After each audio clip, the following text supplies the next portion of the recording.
दोस्तों, गजा और आसपास इस वक्त क्या हालात है और इसराइल का फिलहाल रद्द-ए-अमल क्या है? इसराइल क्या कुछ कर रहा है? काबिज इसराइली हुकाम ने मकबूजा बैतुल मक़दस में, यानी वो बैतुल मक़दस जिस पर इसराइल का कब्जा है, मकबूजा बैतुल मक़दस में मस्जिद अक्सा से बेदखली के नए जालिमाना अहकामात जारी करने का सिलसिला जारी रखा है, जो वो बहुत पहले से करता चला आ रहा है। दोस्तों, आप समझिए, ये बहुत अहम है क्योंकि बैतुल मक़दस के आसपास इसराइली फौजियों की जो कारकर्दगी है ना, उस पर अक्सर सवाल उठते रहे हैं और उस पर कई जो फर्जंदाने तौहीद उन्होंने अपनी जानें भी कुर्बान कर दी हैं और उनसे जो है तसादुब करने में पीछे नहीं रहे हैं। तो आपको ये बता दें कि ये इस वक्त काफ़ी जो है अहम इसलिए हो जाता है कि माह रमज़ान अनकरीब है। ऐसे में काबिज इसराइली हुक्काम ने जो मकबूजा बैतुल मक़दस में मस्जिद अक्सा से बेदखली के नए तालिबाना अहकाम जारी कर दिए हैं। इसने मजीद बेचैनी बढ़ा दी है फर्जंदाने तौहीद के अंदर। और इसकी जद में मुतअद्दिद फ़लस्तीनी शहरी आए हैं। जो इसराइल की कोशिश है, बैतुल मक़दस के ज़राए के मुताबिक काबिज हुक्काम ने अत्तूर कस्बे से ताल्लुक़ रखने वाले नौजवान अहमद मुरार, सिलवान कस्बा के मोहम्मद जबरुल अब्बासी, साबिक असीर कहते हैं कैदी को, और साबिक तो आप जानते हैं एक्स प्रिजनर, रमजी अल अब्बासी और नजाल अबू हुसैन को एक हफ्ते के लिए मस्जिद अक्सा से बेदखली के अहकाम थमा दिए हैं, जबकि इन अहकामात की मुद्दत खत्म होने पर इनमें तौसी का इम्कान भी जाहिर किया गया है। अब आप सोचें, बैतुल मक़दस ये दुनिया जानती है, आप भी जानते होंगे, हमारे जो नाजरीन नहीं जानते उसको ये मालूम होना चाहिए कि बैतुल मक़दस जो है वो क़िबला अव्वल कहा जाता है। जो मस्जिद अक्सा है उसे क्या कहा जाता है? क़िबला अव्वल, यानी खाने काबा जो हमारा क़िबला है, मुसलमानों का क़िबला है, उससे पहले क़िबला क्या था? मस्जिद अक्सा।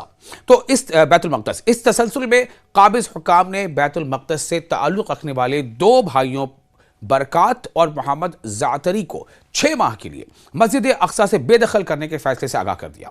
अब आप सोचें, दूसरी जानिब काबिज हुक्काम ने नामवर मराबता खातून हनादी अल हवानी को अल कशला पुलिस सेंटर में तफ्तीश के लिए तलब किया, जहां उन्हें काबिज हुकूमत के सरबराह बेंजामिन नेतन्याहू के दस्तखत शुदा अहकामात मौसूल हुए। उसमें बेंजामिन नेतन्याहू के दस्तखत थे, उनका सिग्नेचर किया हुआ हुक्म था। उसमें क्या था? जिनके तहत उनके फ़लस्तीन से बाहर सफ़र करने पर 2 मार्च तक पाबंदी लगा दी गई है। या आप सोचें, इस तरह की वहां पर लोगों के लिए मुश्किलात खड़ी की जाती हैं। इस पाबंदी के लिए हमेशा की तरह ये मज़हका खेज़ बहाना तराशा गया है कि इनका सफ़र काबिज इसराइल की सिक्योरिटी के लिए ख़तरा है। अब आप बताएं, एक खातून का सफ़र फ़लस्तीन से बाहर अगर वो कहीं सफ़र करती है तो वो काबिज इसराइल के लिए ख़तरा है। कैसे ख़तरा बन सकता है? अब आप सोचिए, लोगों को लगता है कि भाई इसराइल फ़लस्तीन क्या कुछ चल रहा है, इसराइल फ़लस्तीन में क्या कर रहा है, क्या नहीं कर रहा है। एक एक फ़र्द का जीना मुहाल है, सांस लेना मुहाल है, ड्यूटी पर जाना मुहाल है। और जो गजा में तो जो हालत हुई वो तो आप जानते ही हैं, वो तस्वीरों आपने देखी किस तरह से तमाम जो यानी जो एक आबाद पूरा जो शहर था उसको बिल्कुल खंडर में तब्दील कर दिया है। यानी आप सोचें कि बहुत दूर में कहीं जाके आपको कोई ऐसी इमारत दिखेगी जिसको बहुत हल्का फुल्का नुकसान पहुंचा, वाला ज़्यादातर इमारतें ज़मींबोस कर दी गई हैं। बिल्कुल, मतलब इससे जाहिर होता है कि इसराइल का मकसद ही यही है। इसराइल शायद ये नहीं चाहता कि हमास रहे या ना रहे। हमास तो मुझे लगता है सिर्फ उसके लिए बहाना है, जैसे कि मुबस्सिरीन कहते हैं। उसने पूरी बड़ी आबादी को ज़मींदोज़ कर दिया है, तमाम, मतलब बिल्कुल लगता है कि वीराना जंगल, कंक्रीट के जंगल।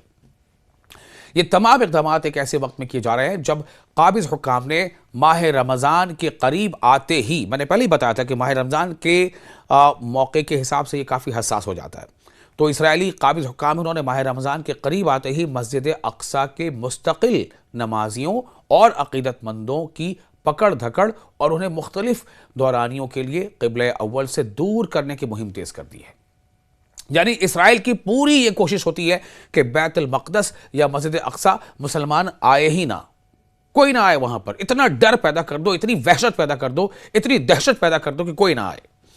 बहाने बहाने से जहां मार सकते हैं मार दिए जाते हैं, जहां पाबंदियों के घेरे में लगाना हो पाबंदियों के घेरे में लगा दिए जाते हैं, किसी को ड्यूटी से बेदखल कर दिया जाता है, किसी को फ़लस्तीन से बाहर जाने पर पाबंदी लगा दी जाती है। तो बैतुल मक़दस के उमूर के माहिरीन का कहना है कि इन तमाम हथकंडों का असल मकसद मस्जिद अक्सा को नमाजियों से खाली कराना है, ताकि फ़लस्तीनियों की नस्लकुशी और उनकी मजहबी शनाख्त मिटाने का रास्ता साफ किया जा सके। और ये हरबा बार बार किया जा रहा है, इस हरबे को बार बार इस्तेमाल किया जा रहा है। आप समझिए इस बात को, जो मैंने पहले भी आपसे कहा कि सिर्फ ये हमास के बहाने के नाम पर इसराइल हर वो कुछ करता चला जा रहा है जो वो करना चाहता है। वो क्या चाहता है? जो हालात से जाहिर, वो यही चाहता है, जो हालात से जाहिर हैं कि फिलिस्तीनी इस सरजमीन को छोड़कर चले जाए, सब छोड़ दें इस सरजमीन को। कोई कैसे छोड़ सकता है? आप जहां पैदा हुए, जहां आपके आबा अजदाद पैदा हुए, जहां उनके आबा अजदाद पैदा हुए, आप उस जमीन को छोड़कर चले जाएंगे? आप कैसे जा सकते हैं? आपको इसलिए आपके घरों से निकाला जाएगा, आपके घरों पर आपको बुलडोज किया जाएगा कि आपको ये जगह खाली करनी है, क्योंकि इसराइल जो है वो यहूदियों को वहां बसाना चाहता है। लेकिन कुर्बान जाइए उन फर्जंदान तौहीद पर जो बैतुल मक़दस की शान में कभी नहीं आने देना चाहते, चाहे उनके लिए उनकी जान चली जाए। और चूंकि माह रमजान अनकरीब है, इसलिए कोशिश ये है इसराइल की कि जहां तक हो सकता है लोगों को दहशत पे लाओ, वहशत पे लाओ, ताकि वो कम से कम जो है मस्जिद अक्सा में हाजिर हों। लेकिन ऐसा नहीं होगा जैसा इसराइल चाहता है।